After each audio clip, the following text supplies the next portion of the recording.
That's one of the things you do when someone's murdered is victimology. You find out everything you can about your victim, their history, their lifestyles, who they're talking to. It's part of the investigation, and because of that, throughout the years, there have been many different conspiracies. Was it someone she's prosecuted for a sex crime? Is it someone she may have pissed off in a relationship? Could it be a random act of violence? It's hard to say. St. Tammany probably has, over the years, a dozen or so unsolved murders. Why is this one gaining attention? Because of who she was, who she knew, her notoriety. She was a prosecutor. That brings extra attention to it. So you'll hear everything. Theories, no matter how wide and strange they may be, all have to be examined. Maybe one of those crazy ones is the actual theory, the actual piece that will help you solve that crime. You can't ignore them. In this case, it's no different. When several years passed with no arrests in the murder of Margaret Coon, pressure against the St. Tammany Sheriff's Office began to build.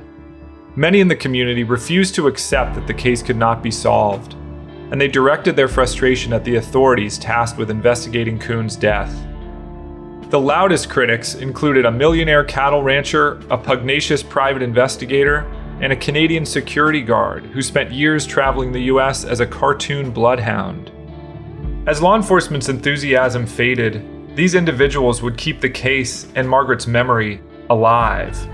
They were the last best hope for figuring out who killed Margaret Coon. I'm Jed Lipinski. This is Gone South. Episode 4, Concerned Citizens.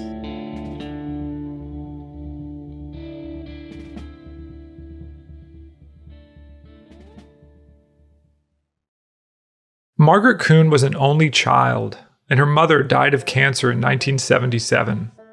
So when Margaret was killed, she was survived by just one person in her immediate family, her father, Webster A. Coon. I met Mr. Coon when I was a pharmacist tech at CVS. He was a gentleman, nice as he could be, very quiet, very shy. This is Brenda Marchand, a longtime resident of Alexandria, who met Webster a few years after Margaret died. I think one of the pharmacists had told me before that his only daughter had been murdered. And so I was helping him with his purchases, and he just, started talking about his daughter, Margaret A. Coon, that was killed in Mandeville, Louisiana. He just needed someone to talk to. And he says he would like for me to come and look at the tape of it. Good evening and welcome to the Journal. Our cover story this evening concerns the unsolved murder of a beautiful young divorcee who lived in one of the most affluent neighborhoods of Mandeville. It really upset me, because, I'm like, I can't believe he's sitting here watching this, wanting, to see it again. One time in his mind would be enough. W.A. Coon is a man determined to find the killer of his beautiful 41-year-old daughter, Margaret. Webster Coon was 67 when Margaret died. He owned and helped run a 500-acre cattle and pecan ranch outside Alexandria, and served as an emeritus board member of a local bank. In his western-cut suits, gray Stetson hat, and tinted sunglasses, he looked like a retired cowboy. Webster stayed active, but he was lonely. Like Margaret, he was an only child. His sister had died of pneumonia at age 9, his father and mother were deceased, and he had no living aunts or uncles. So after Margaret died, he hired Brenda as his caretaker. They spent almost every day together at his house in Alexandria. After Margaret died and he recovered her belongings, he had his house pretty much in the same order she had the stuff arranged at her condo. His house here was a shrine, like exactly where she had placed things and all. But according to friends and relatives, Margaret and Webster's relationship was strained. Some say it started when Margaret's mother died 10 years earlier. Apparently, her father didn't wait long before dating other women. Also, Margaret's mother was more willing to help her financially than Webster was. Mr. Coon was very tight. He really was, He would have a small TV, and he enjoyed watching TV. And I said, Mr. Coon, you need a bigger TV, so you can see it. I had to pay half on it. I had to pay half on the TV since we both watched it.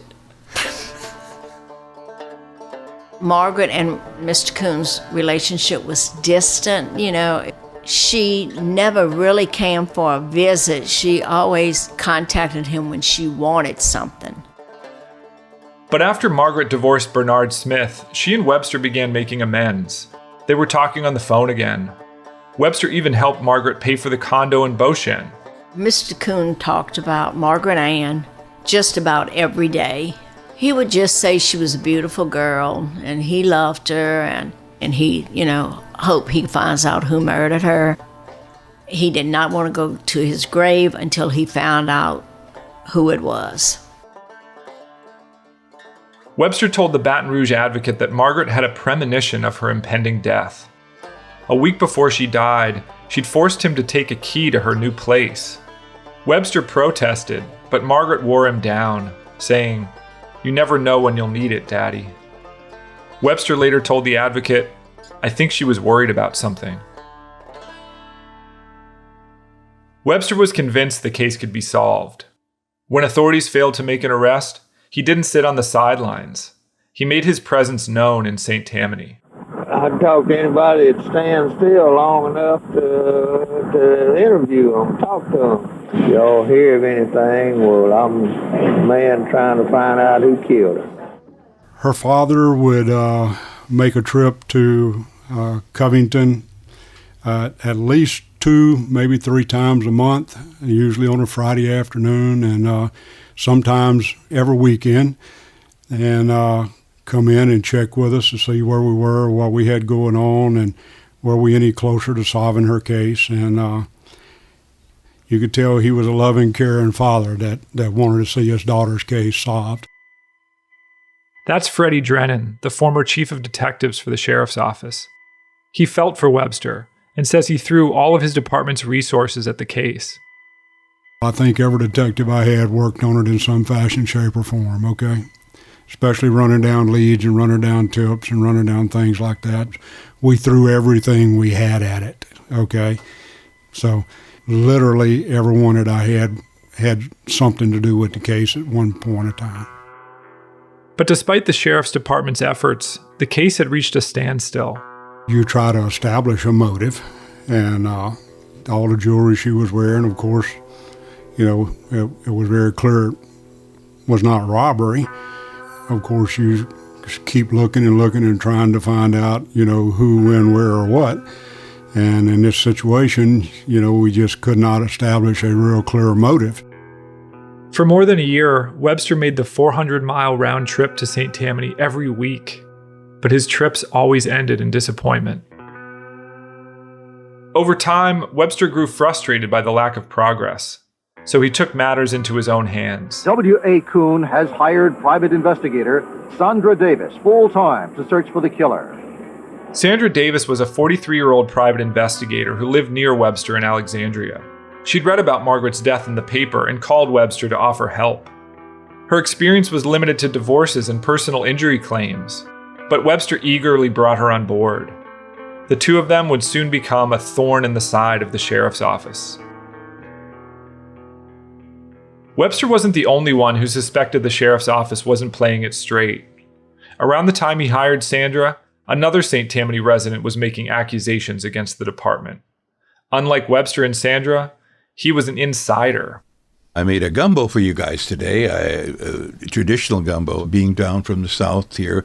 That was our special way of treating you. And also I wanted to present you with a coffee cup for you so you can remember this trip down here to Louisiana. And of course, that's Winston Cavendish. We met him at his house in Slidell, which sits on 5-foot stilts near the edge of an overgrown swamp. But despite the gumbo and southern hospitality, Winston isn't from here. He's Canadian. He worked for years as a mall cop and security guard in Alberta before moving to Louisiana in the 70s. He found a job as the assistant chief of police in Mandeville, and by 1980, Pat Canulet, the sheriff of St. Tammany, had hired him as his chief spokesman, a job Winston held for more than 7 years. But in January 1987, Winston abruptly quit, citing a dispute with Canulet. The next day, he declared his own candidacy for sheriff that fall. Pat Canulet says he invited the challenge. He wasn't the only employee or former employee that ran against me, and people feel that I'm not getting my just due, or I want this and they didn't get it, so they take a shot, and that's fine. It's America, and that's fine. That's what it's all about. Winston entered the race with a bit of star power. You've probably never heard of Winston Cavendish, but you might recognize his alter ego. Good grief, somebody's breaking in the house. Somebody better call the cops. Oh, hi, McGruff the crime dog. Let's get together and help me. Griff, take a bite out of crime. Very good. Good boy. Good boy. You like that, don't you? You're a good dog. If you grew up in the 80s or 90s, you might remember McGruff the crime dog, the trench-coated cartoon bloodhound who urged a generation of kids to take a bite out of crime. Marijuana, don't try it at all. It's a lie. It's like beating your head on a wall. During the 1980s, Winston put on the dog costume and traveled the country promoting McGruff's crime prevention program. If you gamble with life, you can lose it. In 1984, President Ronald Reagan invited him to the White House and named him Policeman of the Year. McGruff was famous. In his effort to unseat Canulet, Winston exploited his connection to the cartoon cop, listing himself on the ballot as Winston McGruff Cavendish. Your life is a gift, don't abuse it. Oh. He campaigned as a reformer who would clean up the department and tackle unsolved crimes. I couldn't stand the corruption within the department and unsolved crimes. That was one of the things. Margaret Coon was the number one issue in my campaign. I wanted to make sure we would solve the case. Winston believed that some form of corruption was behind the failure to solve Margaret's murder. It explained what he considered a lack of righteous indignation following her death. No one said, no one goes to sleep tonight. The deputies do not go to sleep. The DAs don't go to sleep until they bring the person or persons involved before me. There was none of that. And that was a big red flag for me. When I ran for sheriff, I was trying to change this whole attitude.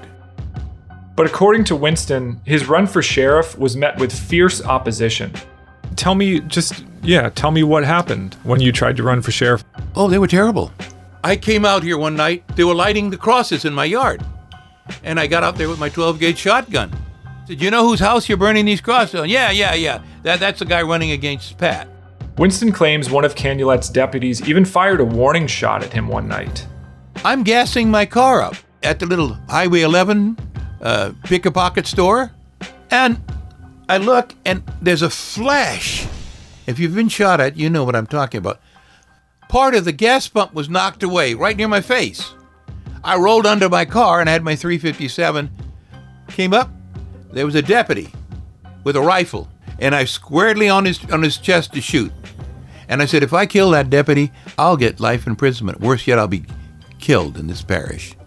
And he got in his unit and drove off. In the end, Canulet won re-election in a landslide. And for years afterwards, Winston struggled to find a job. I'm a leper within the law enforcement community in St. Tammany because I know too damn much. Winston said his treatment at the hands of the sheriff's associates only bolstered his negative opinion of the office. But he was forced to leave St. Tammany to find work. In his absence, Webster Coon and Sandra Davis dove into their own investigation.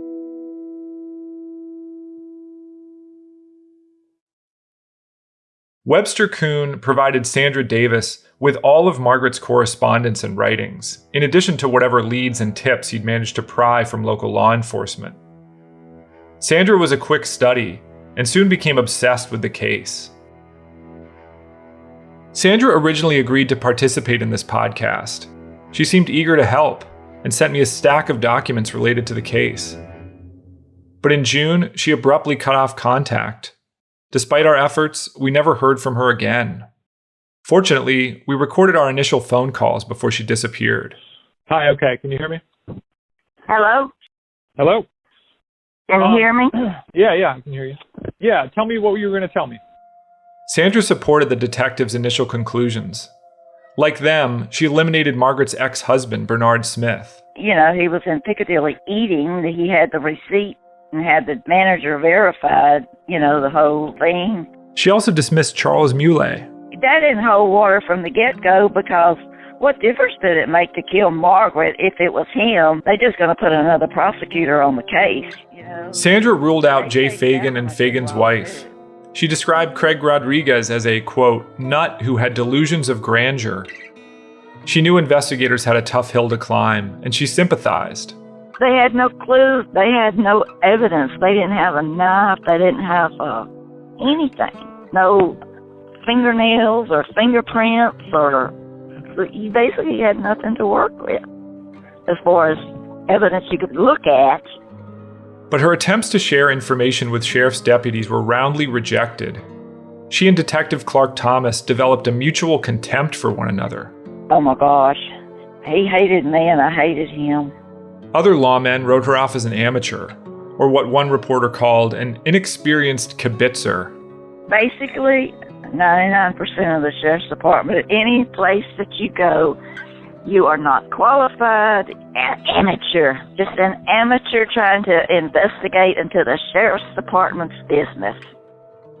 Sandra took their rejection in stride. She started calling herself an amateur homicide investigator and set about re-interviewing everyone detectives spoke to. She also tried to generate national media attention. She sent letters to Oprah, Geraldo, and Donahue, but never heard back. She even reached out to Unsolved Mysteries, whose segment on Charles Muley had led to his arrest, but she never got traction. Webster, meanwhile, tried to stir up tips the old-fashioned way, by buttonholing everyone he met. My daughter was the girl that was murdered over here in Beauchamp subdivision. I remember when she used to come in here. She was really sweet. The press took notice, including Times-Picayune reporter Drew Broach. He used to bring a picture of her and just chat up people at restaurants and motels and anybody he could find to say, you ever met my daughter? You know anything about her? You know, he was trying to make sense of it himself. Drew wrote several stories about Webster's quest to find his daughter's killer. He genuinely wanted to, I think, to generate some tips or to get somebody who might have known something who had never said anything. But he also, wanted to keep the sheriff's office on track too, because they didn't really have anything. And so he would come back occasionally to remind them that his only child was dead and that the killer hadn't been found, and, try to gently persuade them to take a new look at it. Webster received dozens of tips from people who'd read about him or seen him on TV. In 1991, he got a letter from an inmate at Dixon Correctional Institute outside Baton Rouge. The man said his cellmate had confessed to the crime and that he would reveal his name for a price. Sandra pounced on the lead and tracked the man down in prison. But, as she told a local paper, he turned out to be a con man. Another time, on Thanksgiving Day, a woman left a long message on Webster's answering machine, saying she knew who the killer was, but wasn't ready to come forward, as doing so would put her life in danger. Webster believed her. When months passed with no word, he placed an ad in the news banner, begging her to call back, but she never did. So Sandra and Webster went back to the drawing board. A year after Margaret's murder, at the behest of the sheriff's office, the FBI had generated a psychological profile of the killer. They reached a surprising conclusion. The killer, they said, was a woman, most likely motivated by hatred or revenge. Sandra was aware of the profile, but as usual, her requests for more information were denied. So she and Webster got creative. They found a retired FBI agent named J. Michael Wilson, and they hired him to generate his own psychological profile. Before she cut off contact with us, Sandra sent us a copy of Wilson's report. In it, he eliminated serial killers, sadistic murderers, and roaming psychotics. No, Wilson wrote, Margaret's murder was more personal than that. He said the killer knew Margaret and may have felt betrayed or hurt by her. He concluded, I feel that the killer is a white female who resides in the general area of the victim and knew the victim casually. He added that the killer was, quote, totally familiar with the victim's habits. Sandra was floored by the profile. She later told reporters that it matched one of her best suspects to a T.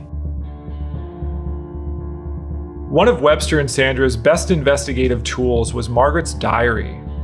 We tried to get a hold of it ourselves, but all we could get were heavily redacted pages from the St. Tammany DA's office. It's an agonizing document. For example, one passage reads, 9:40 p.m., I have a cold-blooded, absolute fear that... And here the text disappears behind a wall of black ink. But Sandra had access to the unredacted version, and she reached out to everyone Margaret wrote about. One of them was Irma Alamond, Margaret's former manicurist, who you may remember from episode 2. She found me at Beaumont, and we talked on the phone quite a few times, and we met, I think, 1 or 2 times. But she was asking me questions about Margaret and her private life. Not long after Margaret's murder, Irma had developed an intriguing theory. It started when the owner of her salon, Eileen Pettengill, approached Irma with a request. Eileen came to me and said, Irma, I have this friend who wants to talk to you about Margaret, because she wants to write a book about Margaret. I said, a book? The person who wanted to write a book about Margaret was named Judy Edwards. Judy was married to a local judge, and the two of them lived across the street from Margaret in Beauchene. She said she lives in Beauchene. She's Margaret's neighbor. I said, oh, Lord. I said, Margaret didn't like him. According to Irma, Judy's husband had made some offensive remarks to Margaret in court. When Margaret discovered he and Judy were her neighbors, Irma said, she considered moving out. Not long after, Irma said Judy started jogging next to Margaret on her daily runs, badgering her with questions. At first, Margaret let her run with her, and then it just got real creepy, Margaret said. She just couldn't handle it anymore.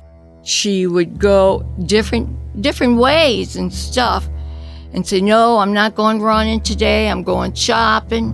She said, Irma, I told her I just can't run tonight, and she would still come by my house knocking on the door. You know, it was just very hard to get away from her. Irma said Judy was obsessed with a vacation Margaret had taken months before she died. She was asking her about her trip to Florida, and Margaret said she was just getting too personal and just making her feel uncomfortable, like she was lying or something.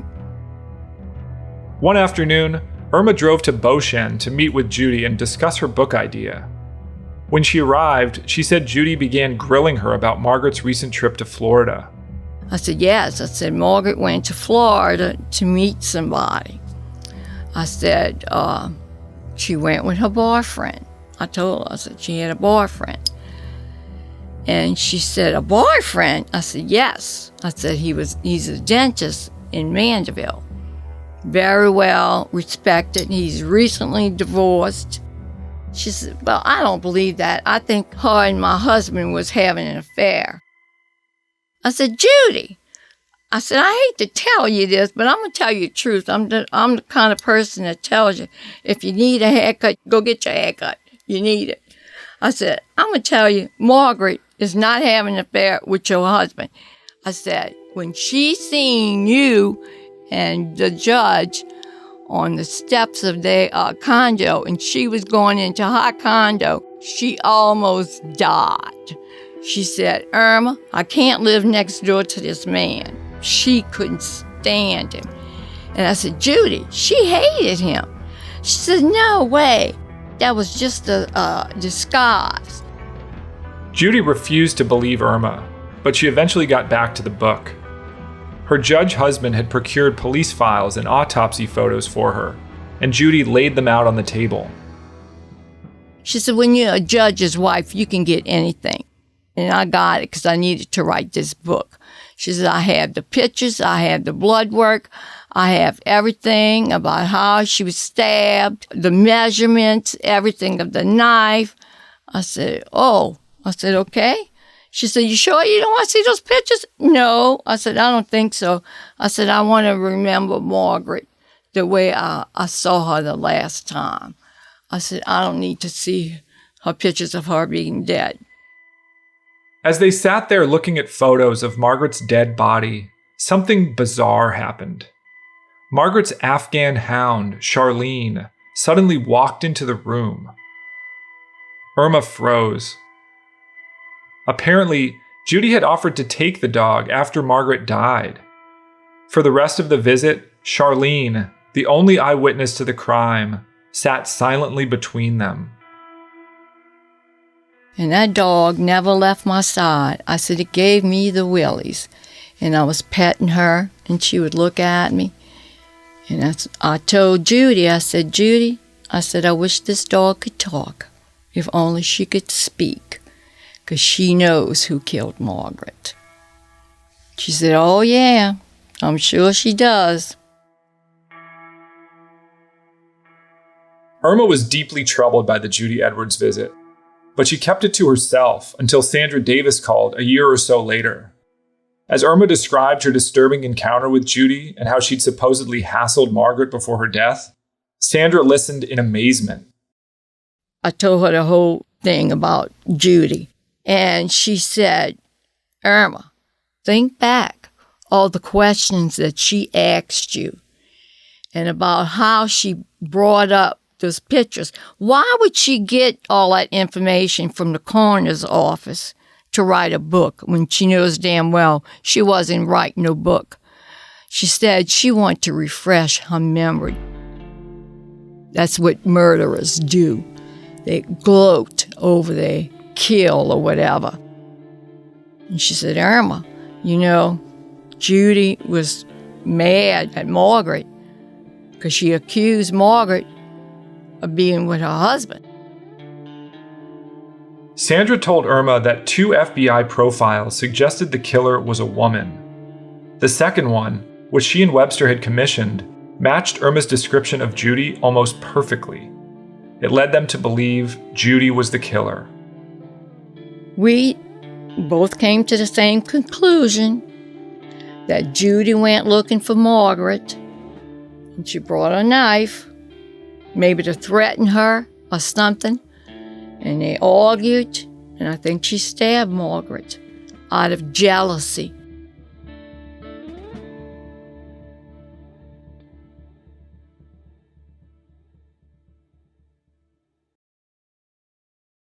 In October 1991, Sandra approached the sheriff's office with her findings. The Judy Edwards theory was her best lead yet, and she was optimistic. But once again, they rebuffed her. Larry Seco, the sheriff's new spokesperson, called her claims baseless and unfounded. According to Sandra, they also questioned the veracity of her FBI agent's report. And besides, they said, investigators for the DA's office had already interviewed Judy 2 years earlier, and they claimed there was no evidence connecting her to the crime. Sandra was incensed. Judy Edwards' husband Wallace was an appellate court judge in St. Tammany and had served as president of the Louisiana District Judges Association. She was convinced investigators had ruled Judy out due to Wallace's political connections. For her, it was the last straw. Sandra and Webster began circulating a petition to have the sheriff's office removed from the case. Sandra cited several reasons why. Beyond the lack of interest in Judy Edwards, Sandra pointed out that at the time of Margaret's death, the firm that ran security at Beauchene, known as Fox Security, was owned by the sheriff's office's chief criminal deputy, Wilmer J. Fandal. And in July 1989, More than 2 years after Margaret's death, Fandal was found guilty of charges including obstruction of justice, perjury, and mail fraud related to the operation of Fox Security.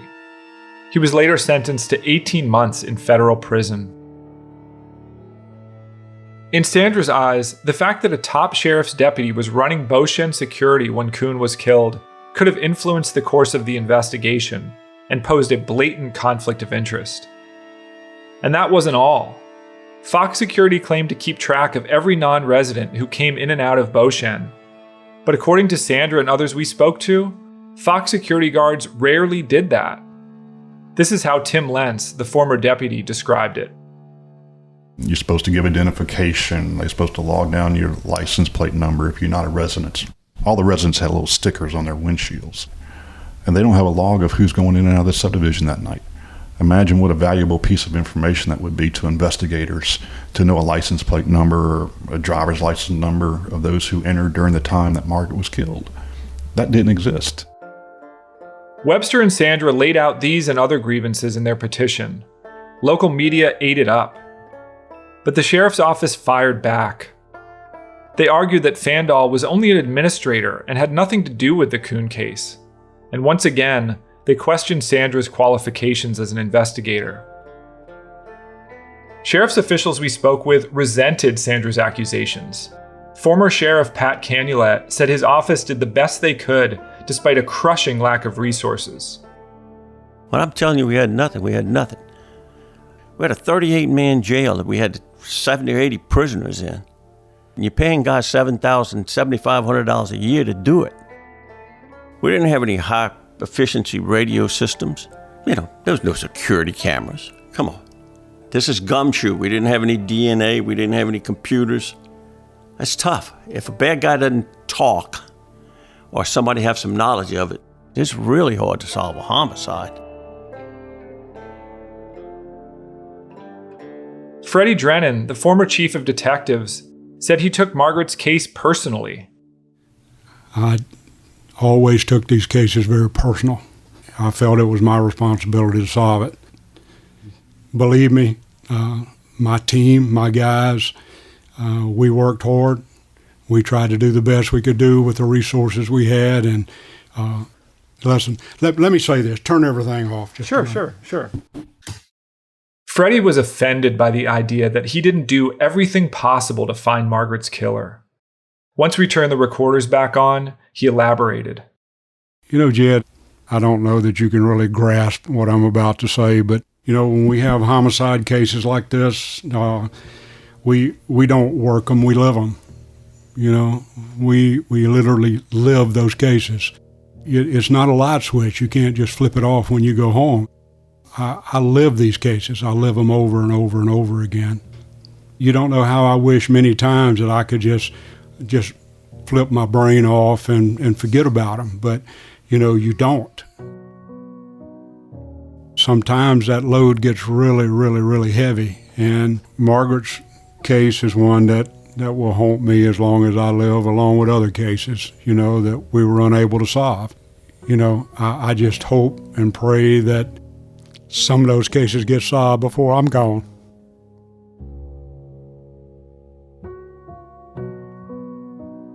We asked members of the sheriff's office what they made of the other accusations by former Deputy Winston Cavendish. We got some interesting responses.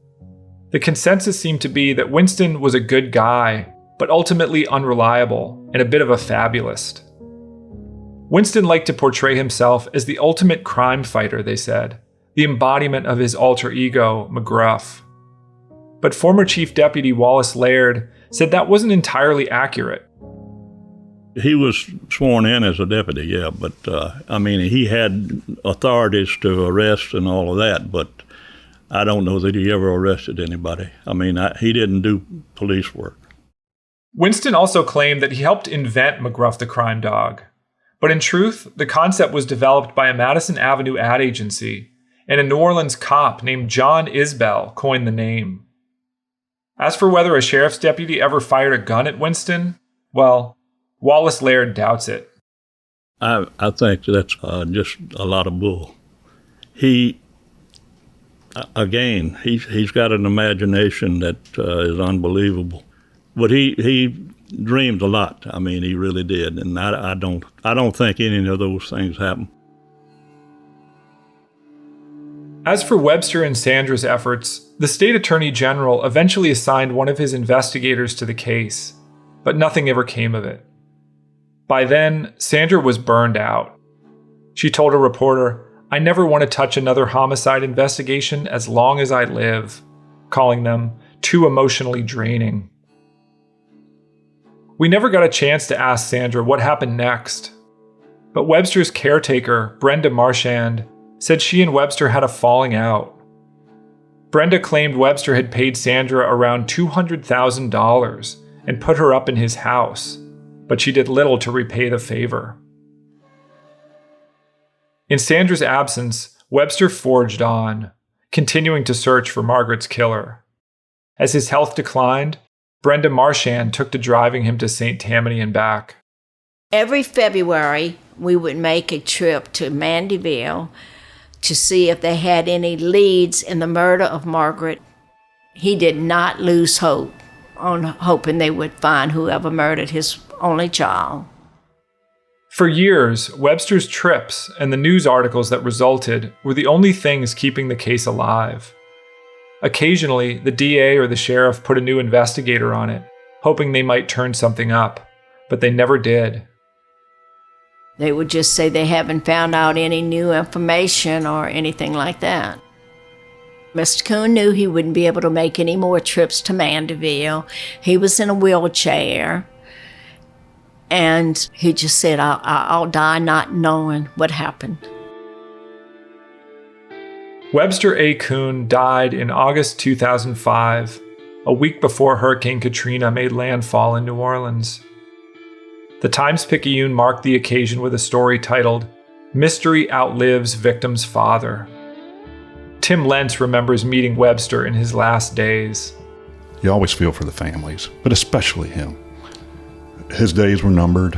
I knew he didn't have much longer to go and wish he could have gotten some closure before he died, but I always remember him. I always remember him fighting for his daughter. And yet, the fight to track down Margaret's killer did not end with Webster.